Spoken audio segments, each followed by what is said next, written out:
Hi, I'm Captain Larry Bell with Texas Fishing Tips, and this is your weekly fishing report. Up here in Sundown Bay, all back through this area here, all the way down.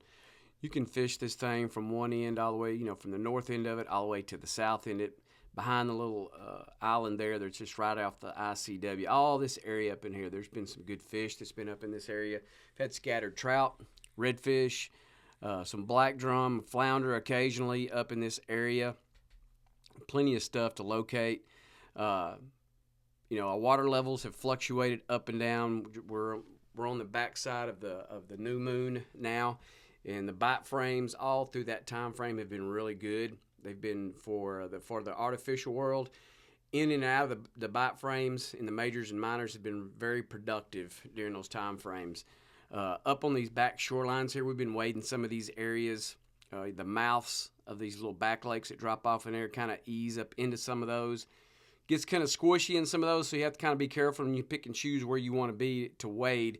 But your main body that's out front has been really good. The back side of that little island that's over there right by the ICW has been good. You got shell patches that are up and down that, so we've been picking up redfish here, redfish there, trout, flounder around those particular areas. Now, the thing that's been very good in that particular water up there that gets stained, especially when that wind starts kind of cranking just a little bit and it gets dirty in there, and you obviously got the barge traffic that's back and forth, so that creates current, an instant current. So what we've kind of noticed is when we had one of those barges come by and we're on the back side of that little island right there, that water starts to pull out, and of course, obviously when it starts to pull out, it's going to come back.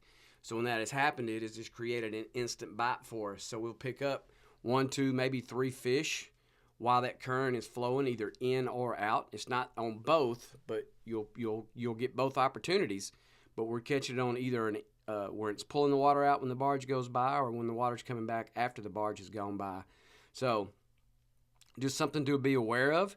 If you're fishing up in here, if you decide to fish up there in Sundown, just to keep that in mind, that creates current for you, and it can create an opportunity for you to find some fish hanging in and around those areas. The back shoreline, again, redfish have been up and down that. We pick up, redfish about every 20, 30 minutes, depending on what day it was. Sometimes a little bit better than that, but the fish are there. It's consistent. It's not fast and furious. It's not slow.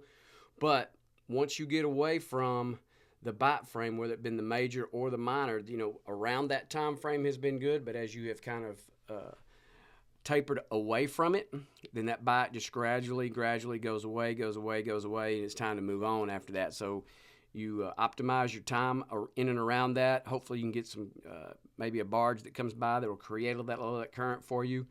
So bait of choice that has been very good up there in that particular water. Again, Twisted Tea has been good for us all summer. It has still been consistent. Does not matter if we're fishing south, if we're fishing north, if we're fishing east. It does not matter. The watercolor and consistency in the bait, it's perfect for a lot of these estuaries that are around here. So in the Twisted Tea, the down south original size and the burner have been very good. White ice in the original size and the burner have been very good. Chicken of the Sea in the burner has been really good.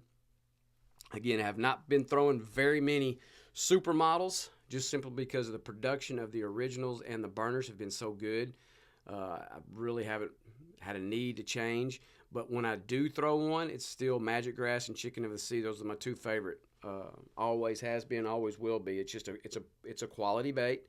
But again, the production level of the originals and the burners have been so much better in that size and that profile that we haven't thrown a lot of the supermodel. Every once in a while, like I say, we'll kick it in there, but that's the 2 colors that we are going to throw. If we're going to throw the supermodel, it's going to be the Magic Grass and Chicken of the Sea.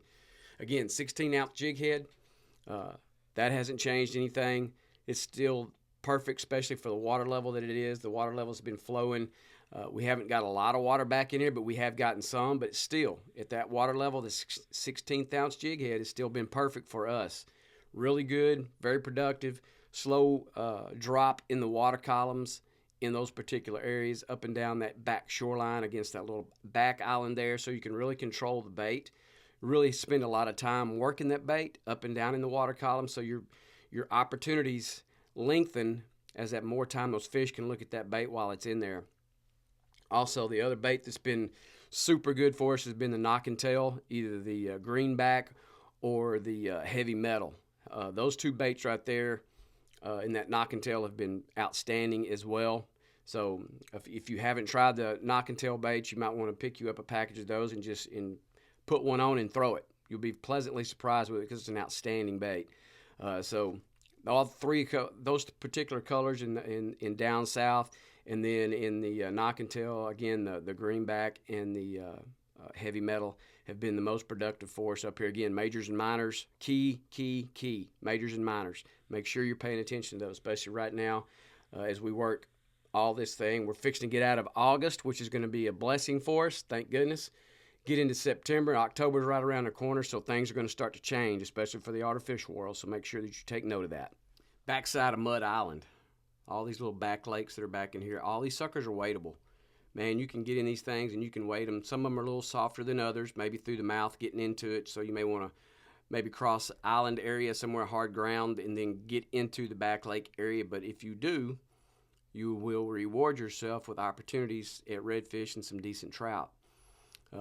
When our fluctuation of our water has come up, and we've had that, 0.5, 0.6 water level, which hasn't been very often, but when you've had that, these areas back here begin to light up. So that extra water pushes in there, bait gets pushed back in there, and again, what follows the bait fish, your predator fish are going to be in there with them. So when we've had maybe a day or two when that water level has pushed up and we know that that's going to take place for us, then we take advantage of that. So we get back in these back lakes that are back here, we walk these things. Man, you've got all types of different type of structures back in there. You got some mud in there, you've got grass in there, you've got some shell pads that are scattered in there. Some areas are like really hard, like a hard packed sand area, but you have lots of structure in here that's why these fish are back in here besides having the bait with them. So it gives you an extra area too. So maybe if you got a little bit of a high wind day and you don't mind kind of battling back in behind mud there in that southeast breeze, you can get in those back lakes and you get protected back in there. And you can produce and find fish. Lots of opportunity in there, man. Topwater bait has been really good back in here. There's not a lot of floating grass, so that's helped with that. So some of these areas are starting to get a lot of that floating grass starting to come off the shorelines, so it kind of messes up your opportunity with the topwater bait. Back in these back lakes, that's not the case. You get these back lake areas, and that grass is not there, and you've got just your structure grass, which is under the water there, and you can see those. And you can work that with that top water bait again. Also, down south twisted T, original and burner, 16th ounce jig heads, been money back here. Knock and tail lures, greenback, heavy metal, white ice in the knock and tails as well has been really good back in these areas. Marker 54, your mullet run has been very good in here. Again, if you haven't tried a mullet run bait or you haven't seen their newer version of the mullet run, it's a very good bait. That thing's got true running ability as far as when you're pulling it back. He's got those nice curly tails that are on there, and those baits just look really good, and they work really well. Again, the 16th ounce jig head 2/0 is what I'm using on them just to push on. The material on there, then those things are really great, super durable. You can catch a lot of fish with one particular bait and don't have to worry about changing it out constantly. Again, work these back areas. Back here behind mud, back in these areas here, you've got lots of grass that's back in here. We've got lots of bait working back in these areas here. Man, it's just, there's a lot of opportunity back in there. And again, if you get a southeast breeze that's kicking, you get protection as you get back up in that. Now, if you're not going to fish the back lake and you're just going to fish the drop out there on the edge, then yeah, you have to contend with a little bit of waves and wind and that stuff like that. It just comes with the territory. You can always go around to the other shoreline over here and work this whole area down to this point, and then you start finding those deeper drops that are in there. As that water begins to drop out and the tides, then these areas here begin to kind of light up.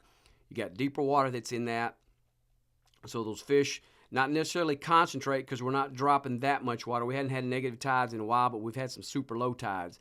So just keep that in mind. This is one of these areas here is you get on the edge of that and you can locate some fish somewhere in that deeper water.